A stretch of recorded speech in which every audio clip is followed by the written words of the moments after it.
I'm Frank Kites. And once again, we're going to do a do-it-yourself project. Today's project is I'm going to replace the toilet seat. Now these get, after a while, they get gross and you got to replace them. You can only clean them so much. And today's that day. I got a day off of work and let's get to it.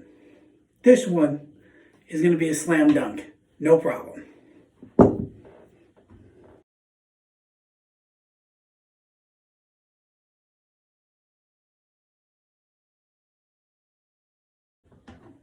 Success.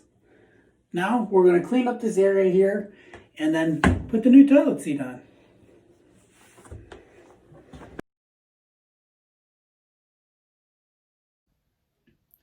Okay, once you got your toilet seat on, the new one, you want to make sure it's perfect, it's tight, and it's exactly how you need it. Because you're going to be using this thing, and you got to make sure it's the best that it could be.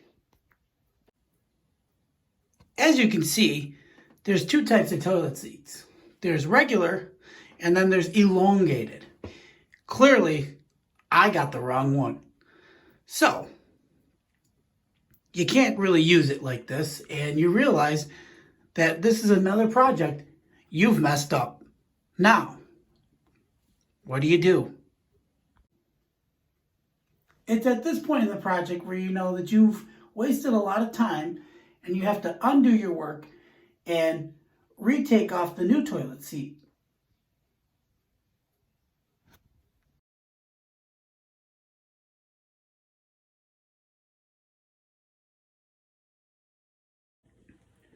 Now that you've returned from Walmart and you've replaced and returned the new toilet seat that you just bought with the newer toilet seat, the elongated edition, to make sure it fits right, you're ready to give it another go. And hopefully this time is the last time and you're not wasting any more time in this small bathroom, because claustrophobia is kicking in and there's really not much room in here to do anything.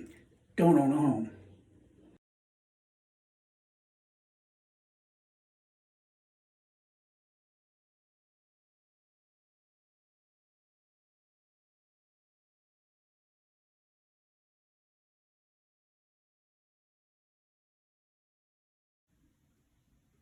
And there you have it. Look at that. It's secure. It's in place. Nothing's going anywhere. It's the right size this time. And all that's left is cleanup. So there you have it. Another project in the books. And this one had a conclusion of a positive note. Did it take like an hour more than it needed to? Absolutely. But that's what you get when you own a home. You're going to have hiccups all the time. Nothing's easy. And we got it done. Until next time, that's installing your new toilet seat. And I'm Frank Kites, and this is another do-it-yourself project. I'll see you next time. Goodbye and good night.